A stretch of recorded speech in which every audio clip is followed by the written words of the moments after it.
All right, Shalom. Shalom is the Brother Tazai one from GMS Atlanta. Come with another lesson.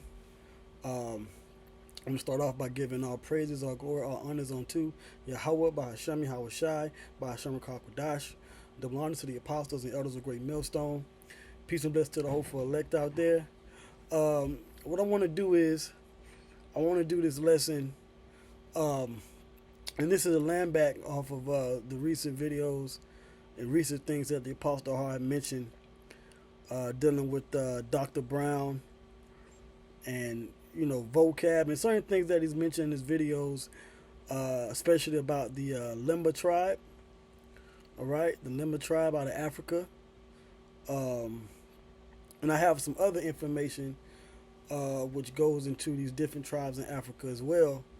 I actually have a book on it, but I'm gonna show a little portion of it here in this lesson. I'm gonna try to make this a short lesson. I don't want to go too long, so I'm gonna just hit through the spirit, try to hit the points and go through certain things,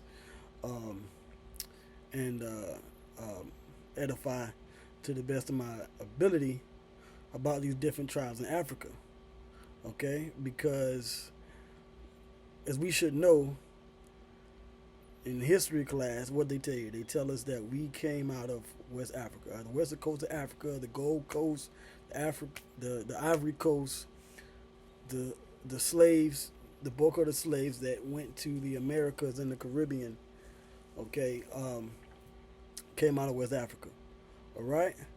Now, it was mentioned that the Lemba tribe out of Africa, all right, pretty much their biology, their DNA, all right, their forefathers go back to the Hebrew tribes, all right, the Israelites, right? And it's funny because I was looking this up, and I was trying to type it in, trying to get the information and things set up for the video, and I happened to type in.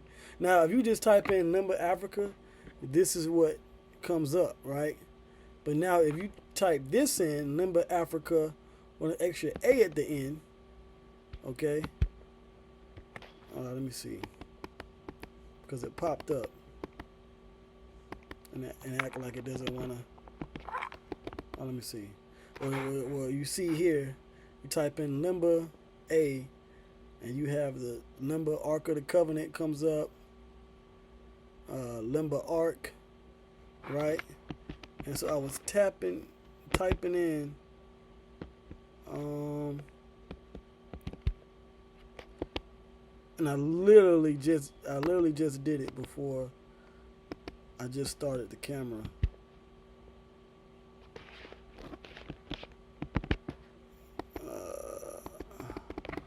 Let me go back. And if it doesn't come up, that's all right. Here we go. Yeah, so you type in number, right? You're going to type the tribe, Hebrew. Okay? Ark of the Covenant. So, obviously, the algorithm of Google, and they might change it, because that's how these things work. They like to train things, but it pretty much equates to Lemba, right? You see Lemba tribe DNA. It ties in the Lemba tribe with the Ark and the Lemba tribe with the Hebrew. Now, whether this is because a lot of brothers have been searching these things recently, so it comes up when you search it, but that's something that I saw as I was trying to get the information. All right. And what I had did when I had typed in Africa, it had mentioned Lemba Africa, but I got what I wanted. Right? Africa tribe. Hey, you know what? Let me do this. Let me go Lemba. Right? Lemba. Look, now, see how it pops up? Lemba Jews, right?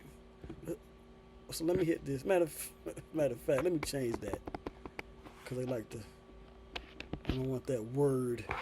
So I'll do this. Right? So this is what we do. right? This is from Wikipedia. The Lemba,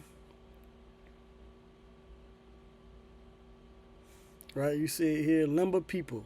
The Lemba, Remba, or Wenye are a Bantu-speaking ethnic group which is native to Zimbabwe and South Africa, with smaller branches in Mozambique and Malawi. Okay. Let me go here. What are the origins of the Lemba tribe? This is from the National Institutes of Health.gov. The Lemba are a Southern African Bantu-speaking population claiming Judah ancestry. Okay. The origins of the Lemba, Black Judah of Southern Africa. What is the symbol? The Lemba emblem is which we know the true understanding behind the so-called Star of David. It says it has an elephant at its center. The elephant signifies the clan's membership to the Venda nation. All right, and that's something to look up. Venda and Sangha culture, right? And is a symbol of might, peace, and intellect, right? Where the TS sound, right? The TS sound would equate to the Tazah. I believe there's one of the Hebrew. Let me see something, because if you type in Sion, right? Sion, TS, in Hebrew, see? The TS, which is Tazaya one, right? Which actually means monument. So that TS, that transliteration of the Tazah in Hebrew, right?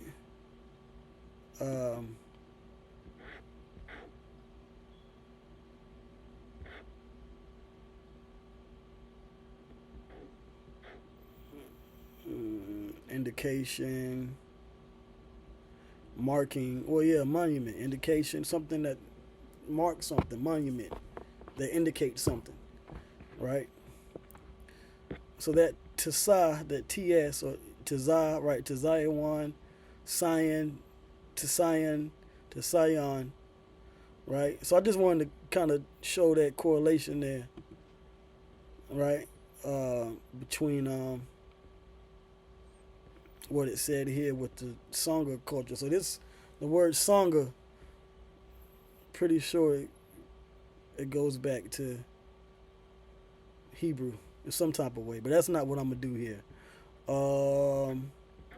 But as you can see here, just looking it up, there's extensive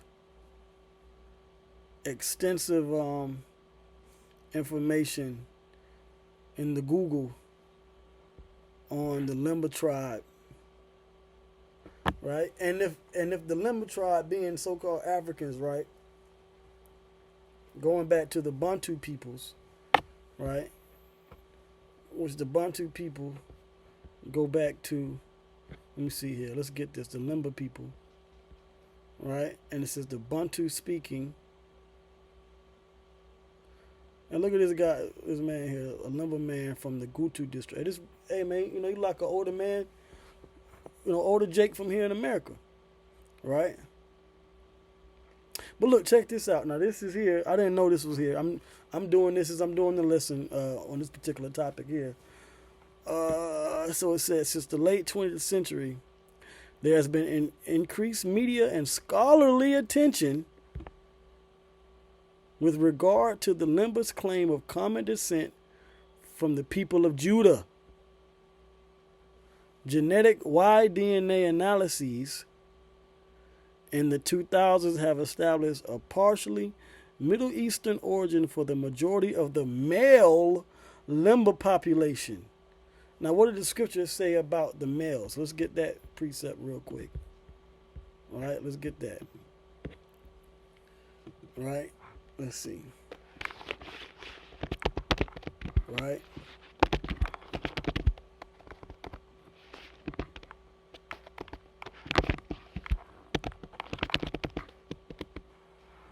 Let's get that.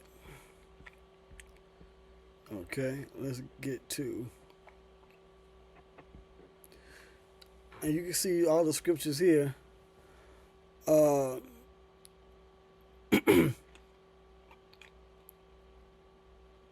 Yeah, Numbers 1 and 18. And they assembled all the congregation together on the first day of the second month. All right. On the first day of the second month. There we go. Highlight it just like that. All right. And they declared their pedigrees after their families by the house of their fathers, according to the number of the names, from 20 years old and upward by their polls. And we Israelites, we use that scripture. And that's a good scripture to use to understand the custom of how the Israelites determine your ancestry and your heritage by your father. Because scientifically, biologically, the man holds the seed. Okay? The man holds, according to the science, the Y chromosome. Okay? The males. All right? The word for pedigree. I just want to get this real quick.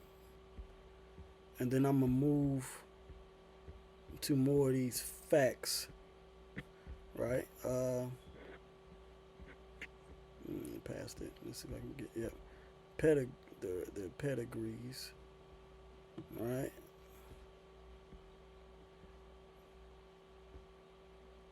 Which is the Hebrew word yalad.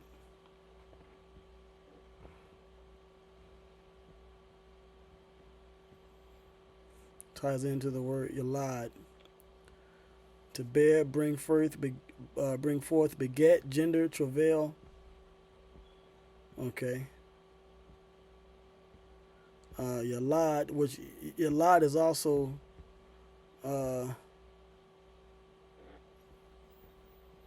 Hebrew word for, it should be boy or son. Yeah, right, yeah. Yeah, to be the son. Yalad, a primitive root to bear young, to beget, to show lineage, bear, to declare pedigrees, right? To declare your pedigree, right? Be the son of, okay? So that is how we determine, okay?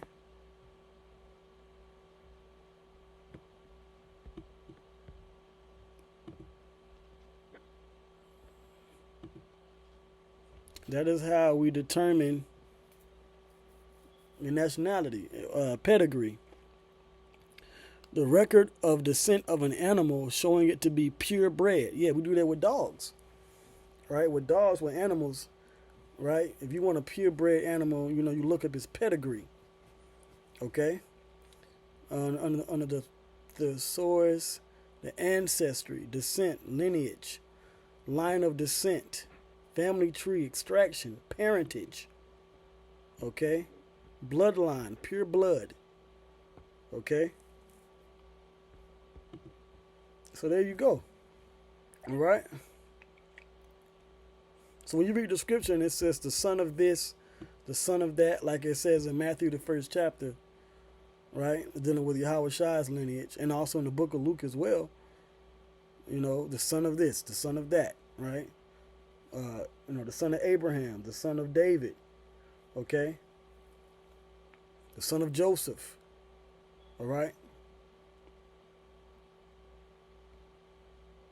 So it goes according to the fathers, all right? So going back here, this is a custom of the Israelites, all right? Now it talked about the Bantu speaking people, which is all over Africa. All right, Bantu speaking is pretty much the Bantu people spread into West Africa.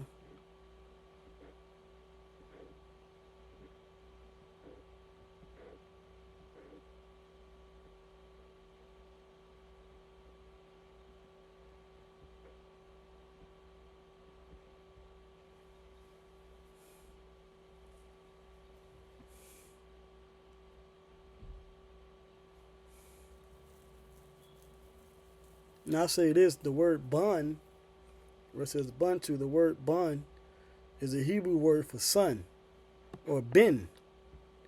Okay, or they say bin, like if you were Joseph ben Israel, right? But we would say Yawasap bun Yasha'Allah.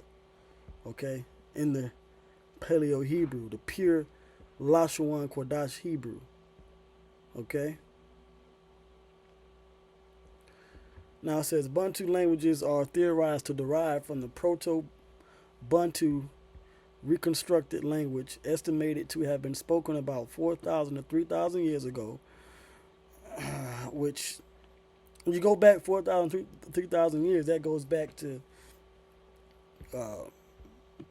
time of Moses, the time of David, right? Which goes back to Hebrew, but it says in West Central Africa. And then they had Bantu expansion. Okay, they were spread across the Central, East, and Southern Africa, which is why in Southern African tribes, you can see here, right now this here. Okay, starting with number 1. This is that the Ivory Coast. You got Sierra Leone, Wida.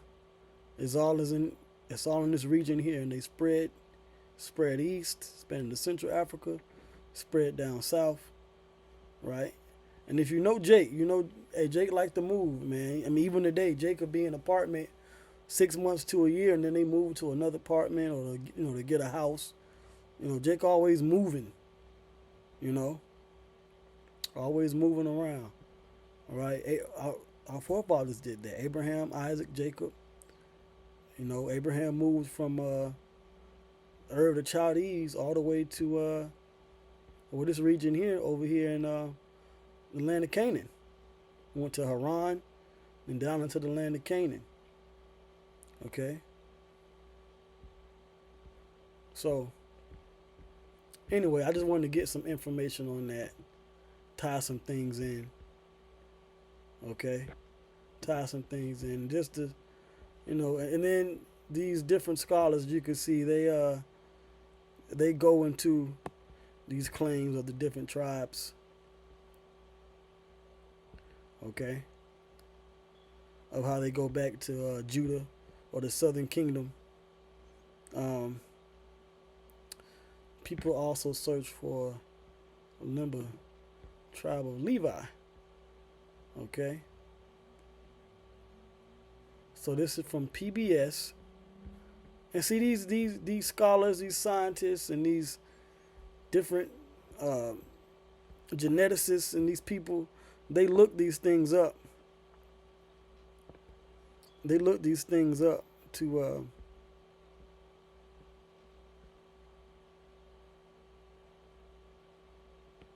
because they understand, they know true history and they know true genealogy, and they got these records, man. Okay. This is from the year 2000. All right, year 2000. Y chromosomes traveling south. The Cohen model. All right, the Cohen goes back to the priests. All right, let's see what this says.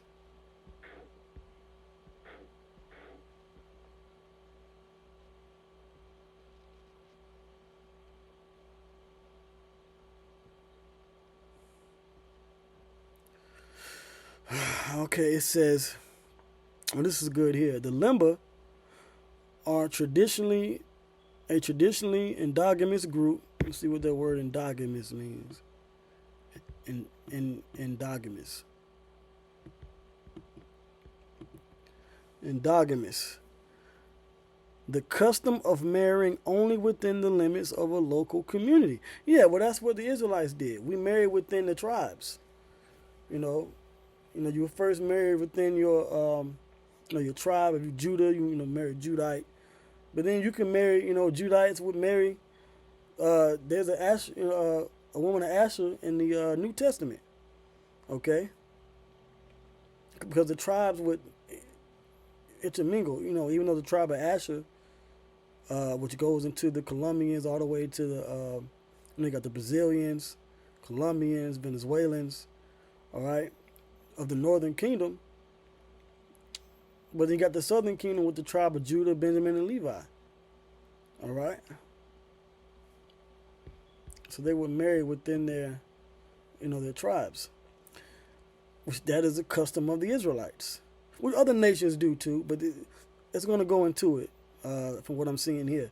The Lemba are traditionally endogamous group speaking a variety of Bantu languages who live in a number of locations in southern Africa. And I showed the spread. They claim descent from Judah, who came to Africa from Sinai. Sinai is variously identified by them as Sinai in Yemen, Judea, Egypt, or Ethiopia. And we know, right, going to the book of Acts, right, Acts the 2nd chapter, where does it say that they had Israelites? Okay.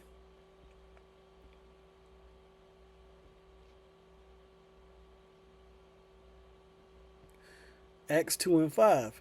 And there were dwelling at Jerusalem Jews of the tribe of Judah, devout men out of every nation under heaven. So you had Israelites scattered amongst the different nations. The Gentiles. Now when this was noised abroad, the multitude came together and were confounded, because that every man heard them speak in his own language. Because you had Israelites that came out of these different countries that could speak the Hebrew and speak the language of the country they were scattered in. All right. And they'll say, dang, these people from Jerusalem or from the land of Israel, right, is going to say here Galileans, and they can speak the languages of these countries that they ain't never been to. So they were confused. They were like, yo, where these people get this, where these men, right, get this understanding from? So it says, and they were all amazed and marveled, saying one to another, behold, are not all these which speak Galileans? Right? And how hear we every man in our own tongue wherein we were born? You had Israelites born all over the world at that particular time, through the scattering, the diaspora of Greece and on into the Roman Empire, right? Even throughout the Persian Empire, Babylon. Okay? This was just a part of the history of the Israelites. It says Parthians and Medes and Elamites, right? Which would be Iran and East India today, Bangladesh. And the dwellers in Mesopotamia and in Judea and Cappadocia and Pontus and Asia, Phrygia and Pamphylia and Egypt, and in the parts of Libya, right, Africa, right, North Africa, about Cyrene, and strangers of Rome, Jews and proselytes, Cretes and Arabians. We do hear them speak in our tongues, right? Not that blah blah blah blah blah blah blah blah. Nah, not that crap they speak in the church. Okay. All right. Languages, the different tongues that they speak. Okay. Cretes and Arabians, we do hear them speak in our tongues the wonderful works of the Most High. Okay. Just like you got brothers today in other countries, you got brothers in Holland, you got brothers in Africa, you got brothers in Australia, you got brothers speaking the patois, the Creole, in different languages where our people are. Okay, all around the planet Earth, and we speak this doctrine given to us, the words of Yahweh B'Hashem Yahushai. Okay. So this makes sense. Now, back here in the article, it says, in the article here, Y chromosomes traveling south, the Cohen modal haplotype, and the origins of the Lemba, okay, Judah of southern Africa, all right, because Jake likes to move, Jake likes to travel. Jacob, the Israelites, Judah, they travel. Judah, Benjamin, and Levi, they're out, Even the scriptures say that Levi was scattered amongst Israel. Okay?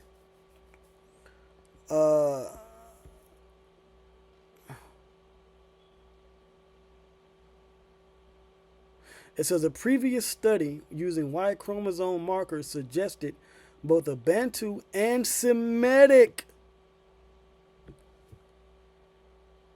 Now the people, they go back to West Africa, the origins. All right, I read the article.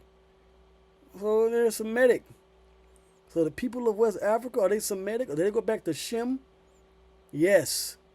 So when you hear Kyrie and Kanye and they say these things, that's because we're doing the research that these scholars have already done.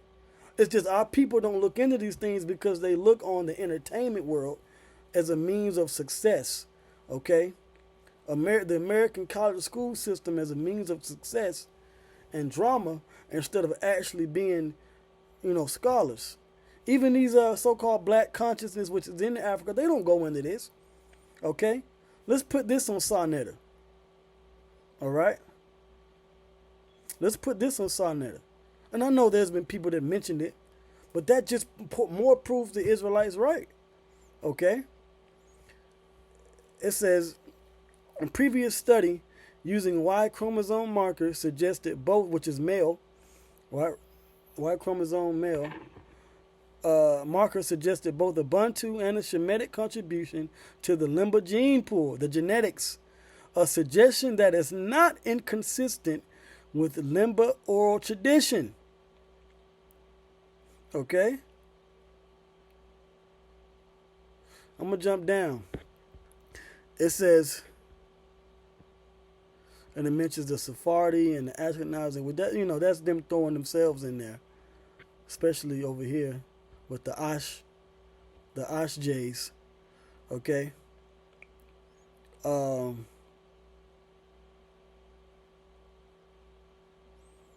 It says, let me get this here. The high resolution afforded by the markers show, all right, that Lemba Y chromosomes, so I can get this highlighted here.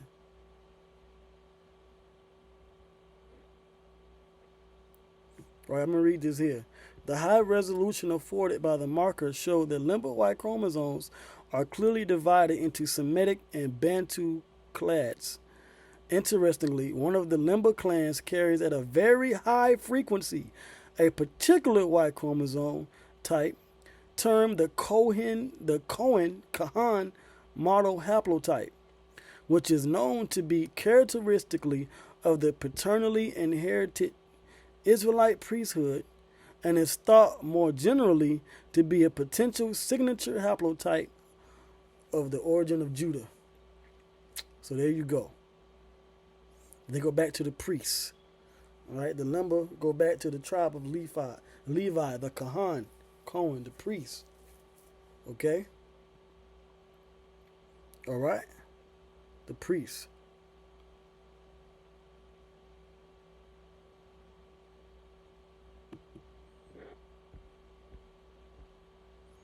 Which is what I saw when I looked it up. All right? Tribe of Levi. Okay? I think that's what I had in there, right? Is that what? Yeah, Lemba, tribe of Levi. Because they go back to the priests. Okay? That's where they go back to, the priests. Now, speaking of the priests, so now I'm going to segue. This is the Lemba. I'm going to segue into this here. All right, now this is an image that I've had for a minute. But I'm gonna do this video and look it up.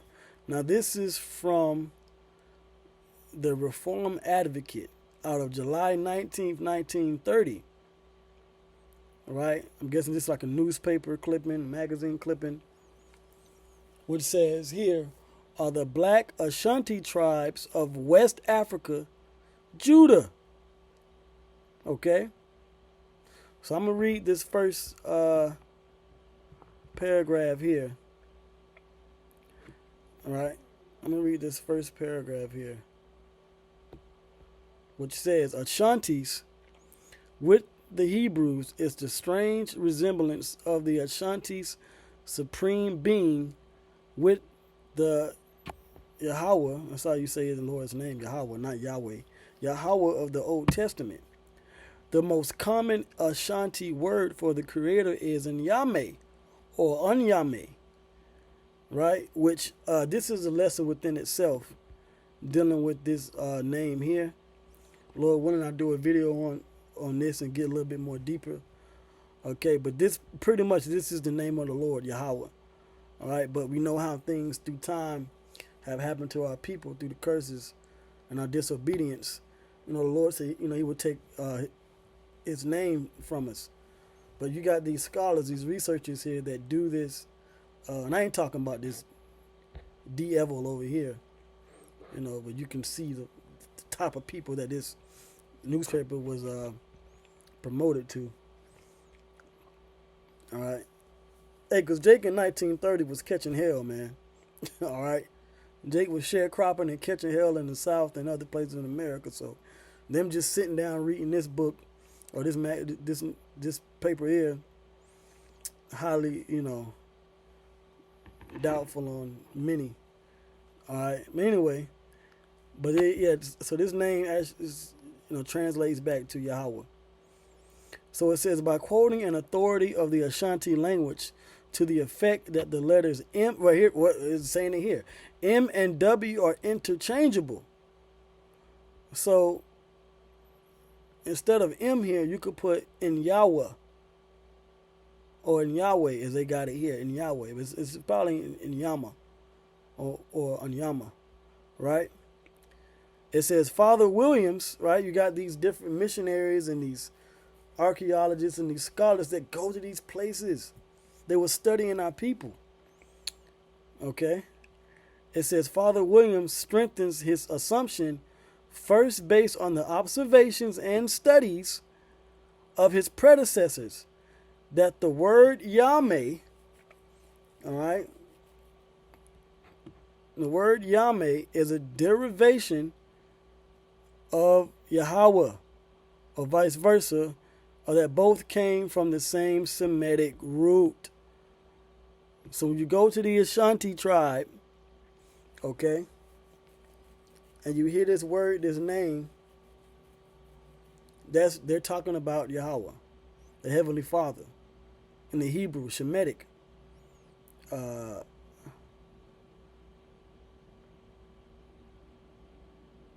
Okay. Matter of fact, I'm gonna read these next two paragraphs here, because this is some good stuff, some good eating. There's some good food. All right. So it says, in other instances, too, Father Williams finds unmistakable Hebrewisms, showing that the breastplate of the natives. Now, what does the breastplate go back to? The breastplates go back to the priests. Okay? So the Lemba tribe, not just the Lemba tribe, go back to the priests.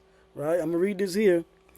It says that the breastplates of the natives have 12 divisions, and that there are 12 stocks among the Ashantis. Okay? It might be better just to leave it like this so you can see it. But there are 12 stocks among the Ashantis. He speculatively asks whether this is not an indication of some affinity with the 12 tribes of Israel, what may be a throwback to Hebrew progenitors, is also seen in the Ashanti Feast of Tabernacles, or as the natives term it, of ingathering, which happens at the end of the summer, right? And then before you go in the fall, you gather everything in, that you grew from the summer, throughout the summer. So you got summer squash, and other things like that, right? Watermelon, okay? Depending on where you're at, okay? All right? Your okra. Okra goes back to West Africa too, all right? Queer indications, which just means strange. Remember, we're reading from 1930s magazine, 1930 magazine. So queer didn't necessarily yet mean the same thing as it means today, right? So you got to know these words, man. Strange indications of Hebraic influences are also found among other West African tribes. Okay? All right? So where's vocab? Where's vocab Malone? Where you at, Mr. Vocab? Did you know this? Where's Sarnetta and the crew? Did y'all know this? Did y'all go into this? These are the ones that have the money and the resources to actually be able to go into these places and study and take the observance of these tribes and figure these things out. You know, they had this Father Williams, because Father Williams is probably Catholic, so you know he had the Bible with him. He saw the customs of the people over there in West Africa, these tribes, the Lemba, going into South Africa, the Ashanti, going into these West African tribes, okay? They would read the scriptures and say, yep, these are the same customs. These got to be the people. These got to be the Israelites. It says in Nigeria, the number of stripes to be inflicted among the pagan blacks, right? Because you had our people going off, right? Remember, our people fell off from the commandments over time, all right? We didn't just go off and to going into voodoo and hoodoo and the worshiping of the ancestors in Yoruba. That came from pagan traditions, as it says here. It says in Nigeria, the number of stripes to be inflicted among the pagan blacks during a legal flogging is precisely the same as it is enjoined by the Mosaic Law, 40 save 1. Okay? Among the Gambia River blacks, right? I'm saying black, of course, of the tribes.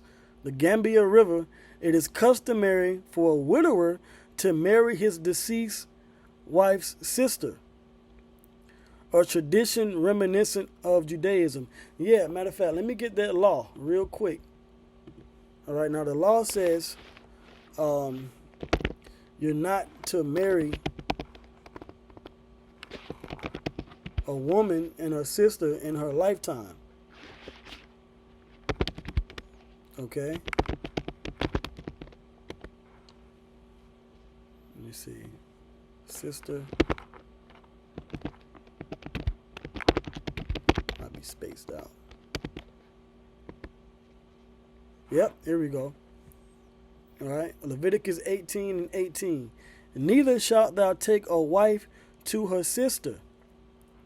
In fact, let me click on this. All right. And this is under the laws, right? The Mosaic laws on immoral relations. This is when the Lord spake unto Moses. The laws on it. So these are things that you're not supposed to do when it comes down to relationships. Okay? Leviticus 18 and 18. Neither shalt thou take a wife to her sister to vex her, to uncover her nakedness beside the other in her lifetime. Okay? All right? Let's go to the NLT, popular translation that we use. All right, here we go. Leviticus 18 and 18. While your wife is living, do not marry her sister and have sexual relations with her, for they would be rivals. Now, where did this law come from? It goes back to Jacob, right? Jacob had Leah and Rachel, right? And then when you go into, I'm not going to get it, but when you go into the story dealing with Issachar and the mandrakes, right? They would, they would pretty much argue about who's going to deal with Jacob at what time, right? You can read that in, Genesis the 29th chapter? Let me just see real quick. I'm not going to read it, but I'm going to get it. Genesis 29. Yep. Genesis 29. And Jacob marries Leah and Rachel. And Jacob's many children because he had the sisters.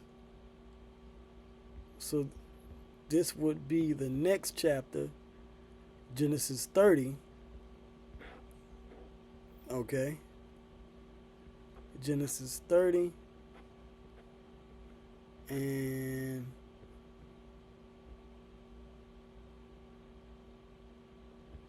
go to the fifth son. Well, it's actually the fifth son. Issachar is the fifth son of Leah. Okay. You gotta know your tribes. Now, why is this not coming up? Let me see. Now, this is before Joseph. There we go. Yep. Genesis 30 and 16. So this is where you can read this story, right? Genesis 30 and 14 on down. All right. And you can see Leah is arguing with Rachel. Right? So going back to the law, all right, you see how this made sense? While your wife is living, Leviticus 18:18, do not marry a sister and have sexual relations with her, for they will be rivals. All right, Leah and Rachel was was arguing over. You know how to, hey man, you know how women do, man, fighting over men, just as much as men fight over women, right? But that's that's in the law. Okay, that's in the law. So going back here. Okay. Among the Gambia River blacks, which are Israelites, the Gambia River Israelites, it is customary for a widower to marry his deceased wife's sister. Yeah, because now that she's dead, you can get a sister. A tradition reminiscent of Judah. In northern Guinea, the Israelites, right, practice circumcision, and the tribal division is in family units of 12. Okay. While, matter of fact, let me just scroll up, and this is so y'all can keep up with me. Matter of fact, you know what? This might be small for y'all. There we go. I should have did this first. Salakia. Okay, but you can see here.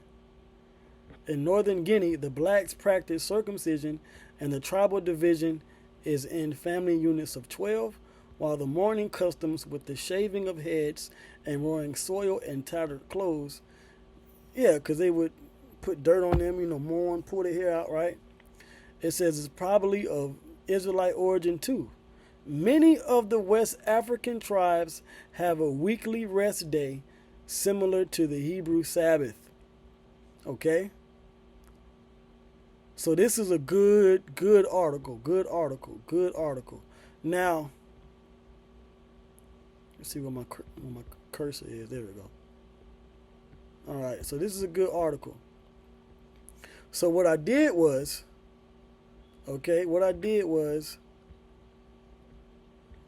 I looked to see. Let me see something. Okay. So yeah. So then let me see if I can find it here. All right, so now this is in the book, right?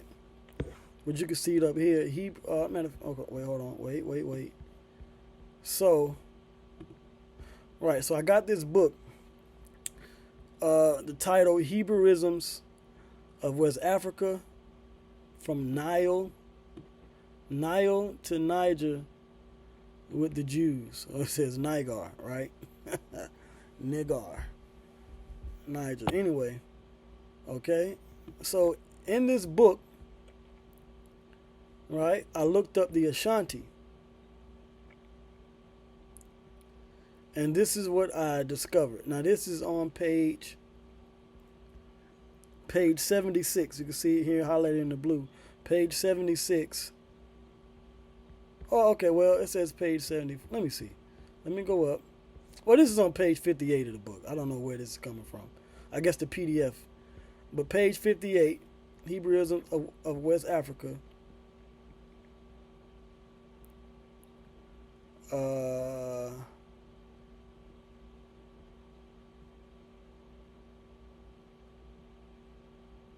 going to read this here. It says, while contending that primitive verbs in Ashanti and kindred languages are monosyllabic, Ellis admits. The sound of the consonant can, however, frequently only be expressed by a combination of two of the consonants of our alphabet. Right. That's why when you go to the Hebrew, you have Abba, Gada, Hawa. There's no vowel sound. The Masoretic text, which is another lesson, added the vowel points and things in there. When you look into the Masoretes, it added them sounds in there, which is where you get involved into what they speak today in the land of Israel with the Yiddish. But it was consonants, okay? It says this monosyllabic system of primitive words is claimed as a distinctive groundwork of all Negro languages because it goes back to the Hebrew. It says, and would seem at first glance to preclude any possible similarity to the Hebrew, where the stems as a rule consist of three consonants. Exactly. Abba, Gada. Right? Let me see what this word preclude means. To preclude. Let me just look it up real quick. Look up these words. Preclude, prevent from happening, make impossible. Alright. Yeah, so at first it seems that it would seem impossible that there was a similarity to the Hebrew. That's what it's saying.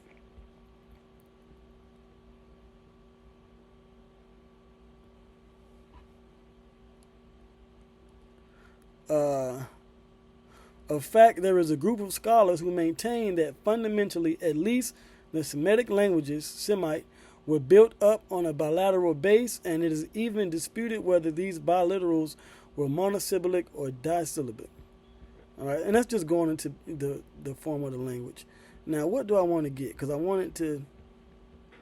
Okay, this is where I want to get. So now, it says, by the present writer then, all right, and this is on page 60.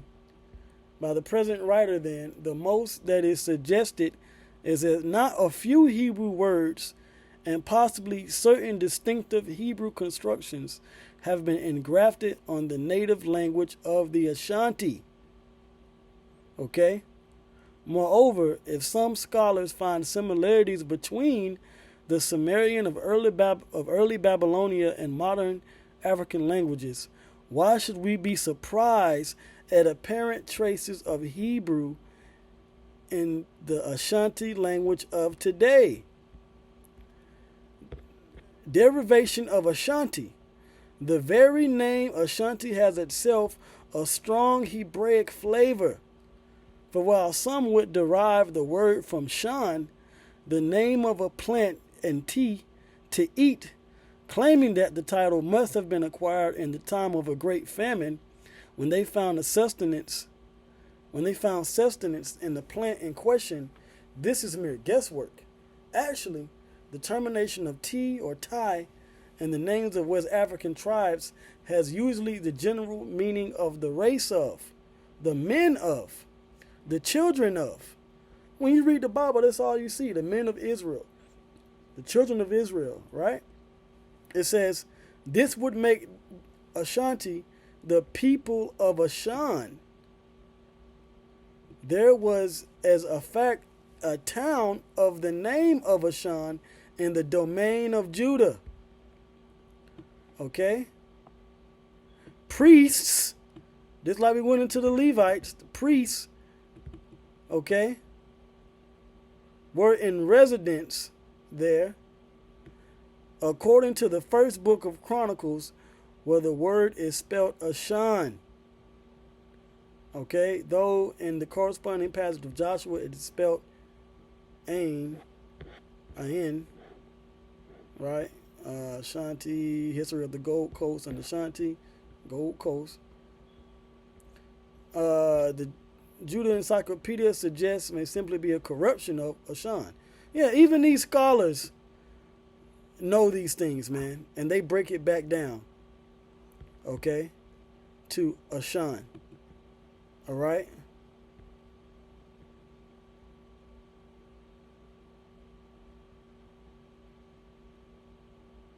And I mentioned this before. And endogamy, which basically means to marry inside your clan or family. Reading Captain Rattray's latest work entitled Religion and Art in Ashanti, one cannot help being impressed by the number of customs and practices there described that find their counterpart among the ancient Hebrews. Thus, for example, the Mosaic law of intra-tribal marriages, which was devised expressly to preserve their inheritance of the daughters in the tribe and family of their father, finds a close verification among the Ashanti of today, and the cross-cousin marriages, right, which that's what we did. We married into our families, cousins, right? Couldn't marry your sister, the daughter of your father, daughter of your mother, right? You couldn't do that. That's in the law, right? But when you go into the history, dealing with Jacob and Rachel, he married his cousin, all right?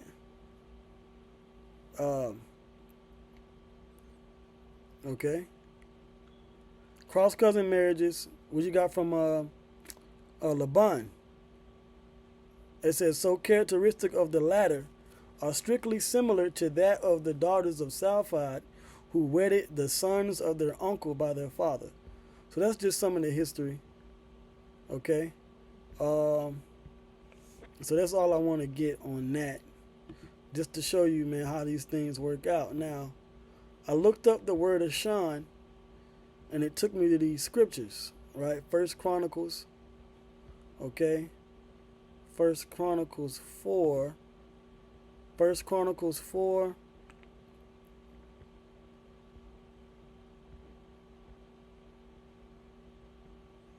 And this on the tribe of Simeon. Right, the tribe of Simeon, and it mentions all his sons. First Chronicles 4:32. And their villages were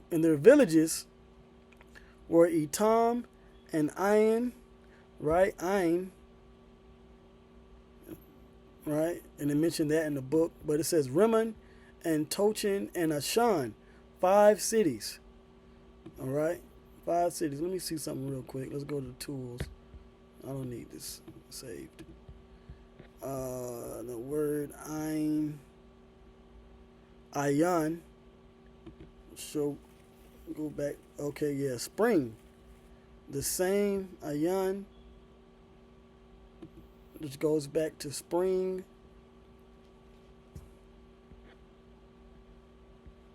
Yeah, your Ayan. Okay, Ayan, which is the I. Okay. So Ayan should actually be Ayan. I think sometimes you see it spelled like this, which is really Ayan. That's an I, like in Yahushai. Ayan. Okay? And this shows you just how much we can go a little bit deeper than these scholars, because they had mentioned in that book,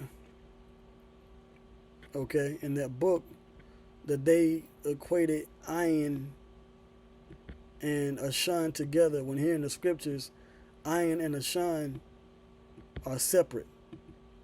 Okay? So let me get this here again. Let's get the word Ashan. Aishan. Aishawan. Aishawan. Smoke. A city in the lowland of Judah. Yeah, because Simeon and Judah's land were tied together when you go into the geography. Aishan, a city in the lowland of Judah, later mentioned as belonging to Simeon. The same as Aishan in the Hebrew, which means smoke. Right? Smoke. Of a burning city. It mentions Edom. Can't get away from Edom. Let me see. Scriptures. Smoke. Exodus 19:18. Mount Sinai was altogether on smoke because the Lord, the Lord descended upon it in fire. Yeah, and the Most High came down in a chariot. Okay?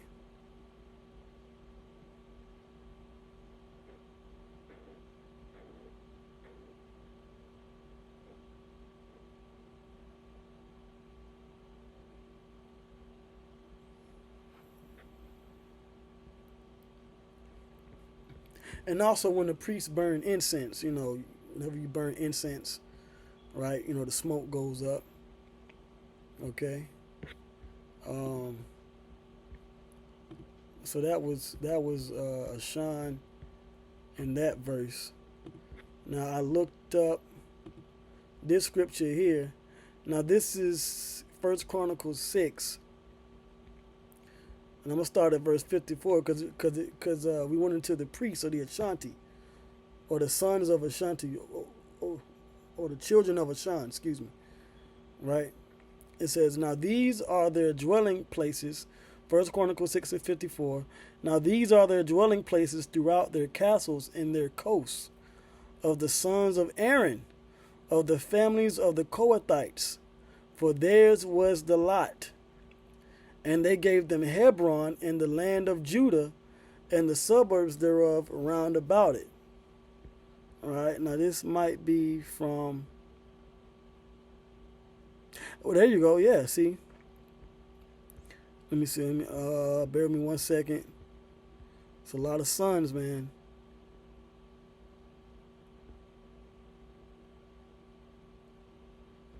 Yes.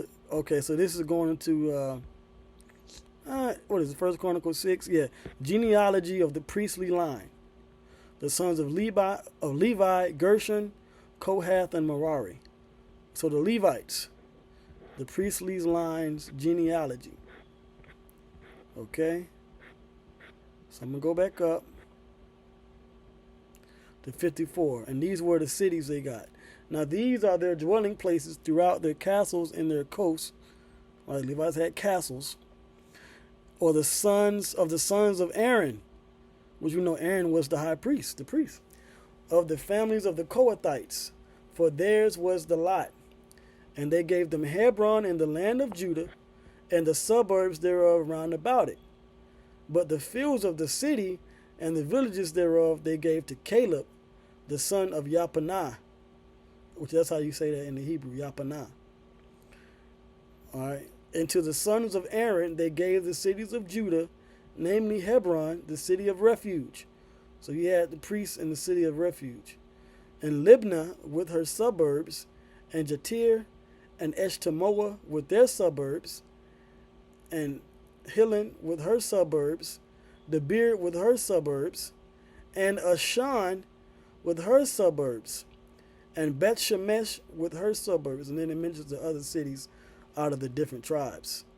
Kohath, Gershom, they all got their different, the sons of Merari of the tribes of Levi. Right? First Chronicles 6:64.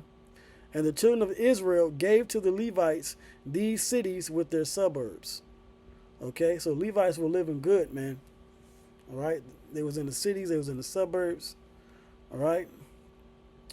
The scripture says in the Apocrypha to reverence the priests. Okay. And eventually all Israel, when we get the kingdom, we're going to be a whole nation of kings and priests. This is just going to the history of Levi. And once again, it mentions Ashan. Okay? So when you go into that word Ashan, once again, it mentions Ashan. Okay? Which is what? Smoke. All right? So they gave them these cities. All right. So you had Israelites going into these different countries and places in Africa. All right. And there's all this history, man. All right, look at this. Ashanti Hebrewisms. Okay.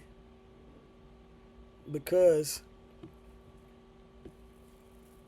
the Ashanti go back to Jake, go back to the tribes, go back to the Israelites. All right, the Hebrew. Okay? And that's pretty much it. That's it, That's it. I'm gonna end it there, man. Okay? I don't think I had any more. Okay, yeah. Well, yeah. So I looked this up because I wanted to see, where this where this came from. So I searched it up, The Reform Advocate from July 19th, 1930. And it took me here, right? It took me here from the New York Public Library, digital collections, to the Reform Advocate, Volume 79, number 25, date issue 7/19/1930, of the Dorot J Division. It's a periodical, right? And you can see here, because you can go through the different pages, right? This is it here, the Reform Advocate. The English J Weekly. So this was their history. And look, right here on the front cover, what do you see? Editorial by Gerson B. Levi, right? But it says, are the black Ashanti tribes of West Africa Israelites of Judah, by Bernard Postal. Okay? From July 19th, 1930. So our history has always been here. It's just now it's the time through the internet for these things to come out. So I clicked on these pages here. Let's see if it'll let me go back to that page.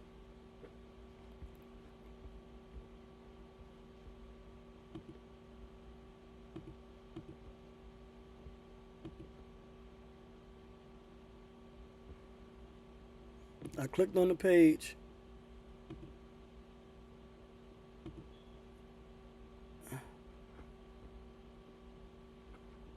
And that's where it took me.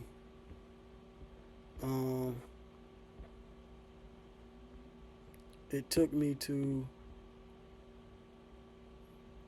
let me see, let me reload this. I'm not going to be too much longer. I'm going to close out. Here we go. So it took me to these pages. And this might be the page here. Yep, and this is the page here. So I clicked on the page. Let me move myself up real quick. And sure enough,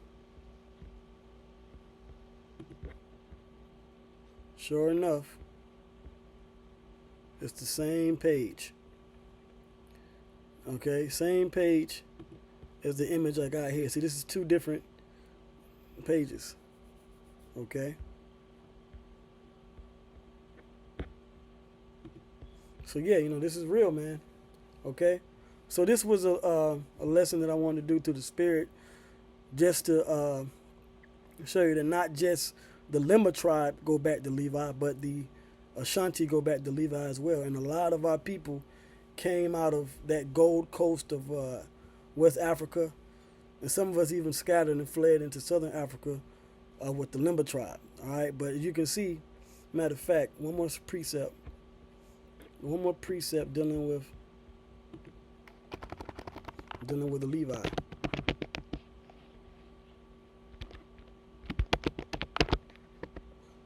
Because the Lord, let me see.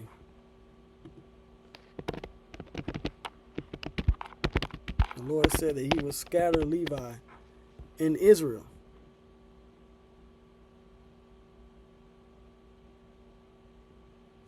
Let me see. Scatter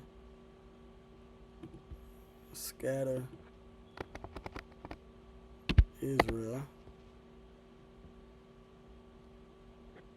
Yeah, Genesis 49.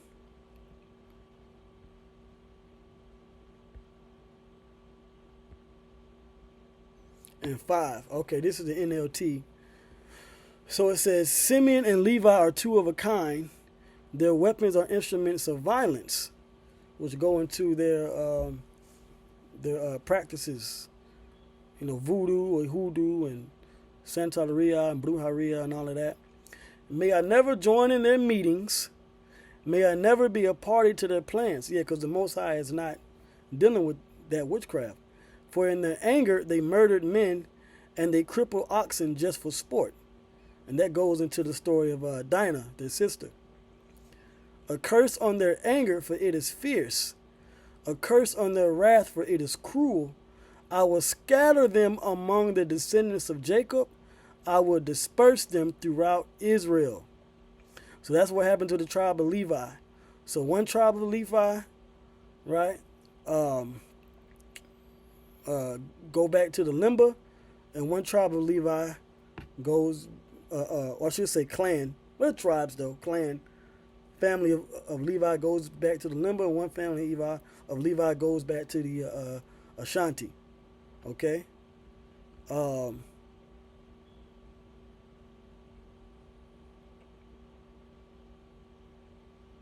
Yeah, and I didn't find it, but there was a Latin phrase dealing with where it spoke about the Ashanti and how they go back to the Hebrews, Israel, saying that they were a people of sweet generous, which means constituting a class alone, unique, peculiar. Because our people are a unique and peculiar people. And this is how it was, and this is how the Ashanti were described in that book, Hebrewisms of West Africa, saying that they were sui generis, or sui generis. No, sui, I'm sorry, here it is. Sui generis. Okay, sui generis. Unique, peculiar. Okay?